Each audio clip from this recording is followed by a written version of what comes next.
So ayun mga kaming, what's up sa inyo? Welcome back sa ating channel. So ang video natin ngayon, papakita ko sa inyo kung paano mag-flash ng 5v5 modem. So wala pa pala akong tutorial nito. So marami na akong na-flash nito. So ngayon ko lang siya gagawa ng tutorial. So ito yung binili ko sa mga bahay-bahay. So Huawei. So Converge siya. Tinanggal ko na lang yung sticker ni Converge. No? Yan yung 5v5. So makikita nyo na 5v5 ay yung itsura pa lang ay ganito na yung itsura. So ito yung ganyang model. Ito ko lang. Yan. 5v5 yan. Yan. Kaya tinawag ng 5v5 yan. 5v5 yung huli. Yan. So ang model niya EG8145P5. So GPON ay Huawei siya, no? So ito yung kanya IP address. So ipa-flash natin siya. Pakita ko sa inyo kung paano mag-flash. Yan. So, GPON siya. Gawin natin siyang ipon. Yan. Or Ethernet power on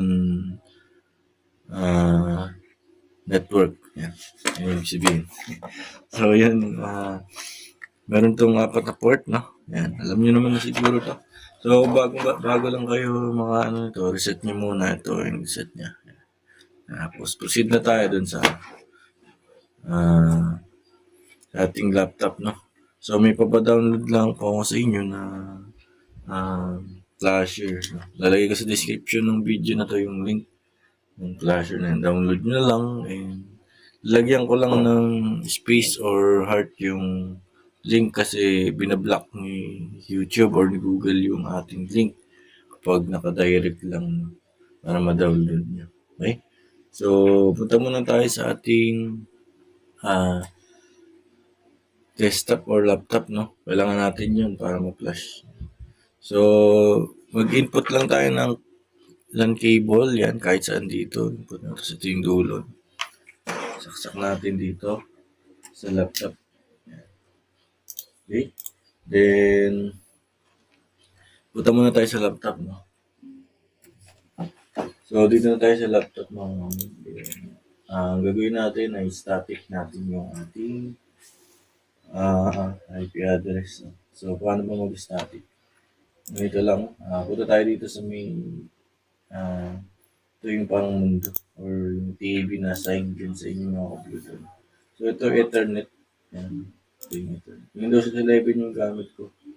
So, Windows 10 madali lang kasi. Madali makita. So, properties. Then, scroll lang natin. So, ito naka-manual. So, kapag naka-auto yan, ito naka-automatic na.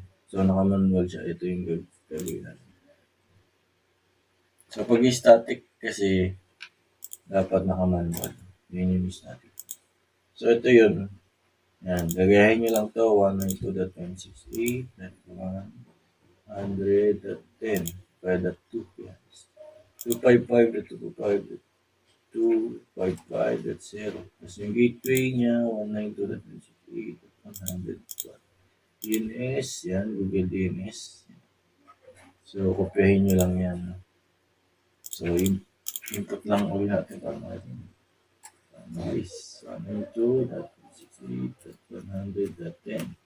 So, pwedeng 2. Yan. Ang lalagay ko 10. Dito, yan. Gayahin nyo lang yan. Gateway dito. Ito preferred DNS. Tapos, alternate DNS. Then, save mo lang. Yan.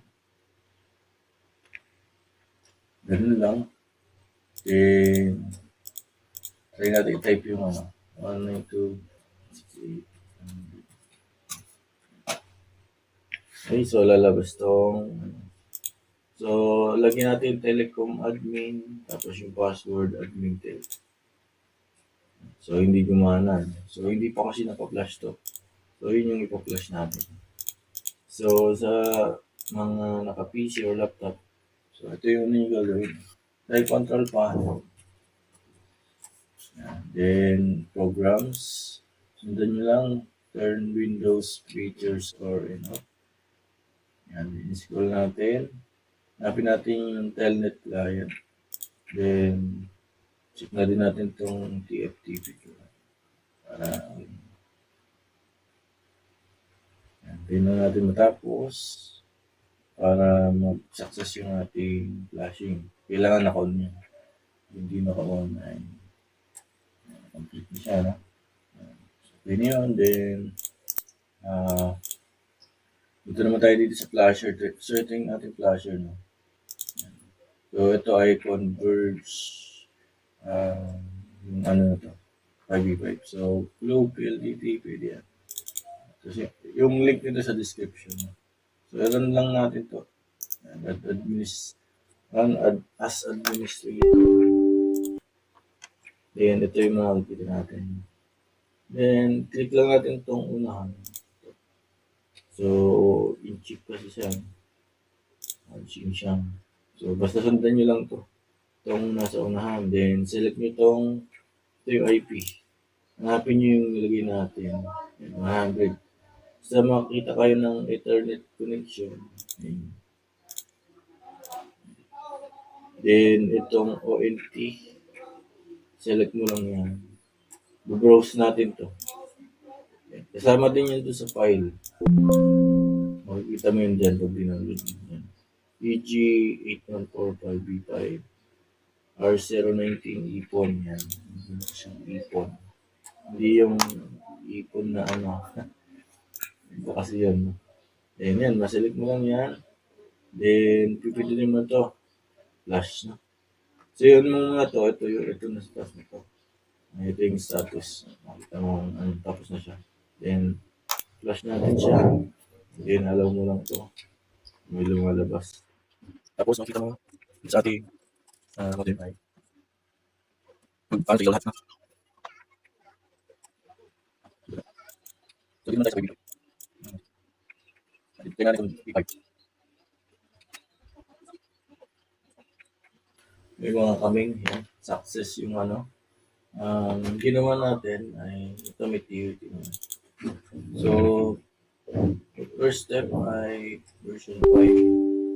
So, gagawin natin siyang version 5 flash.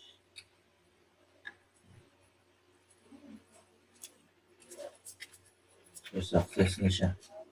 Then, pag flash nyo, ito na mag-stop yung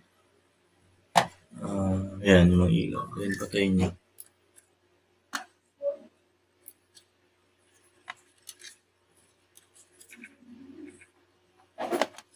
So, pala yung tapos, buhayin nyo lang ulit. So, hintayin lang natin siyang boot ulit. Then, sit tayo dun sa B-script. So, hintayin lang natin siya mag-boot up. Wait lang natin.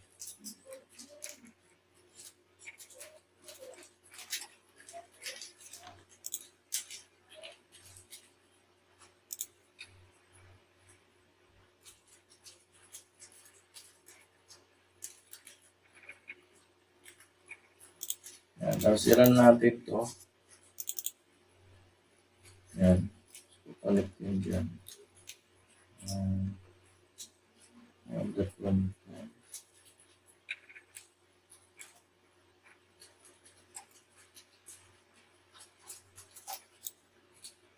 Then, dito tayo sa flash. Browse.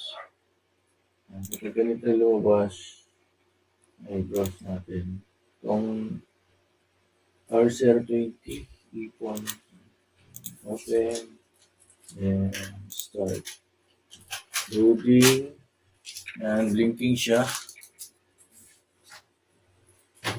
And pag nag-stop na ay success na yan. So, makita niyo sa screen success. Okay, ganun lang mag-flash. No? Then, pwede natin i-stop to.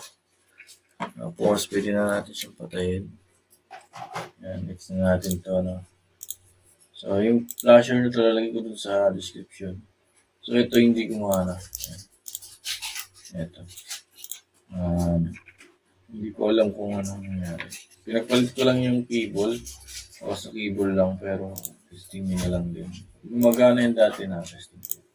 So yung ginamit natin Panda Flasher. So yun lang ulit natin.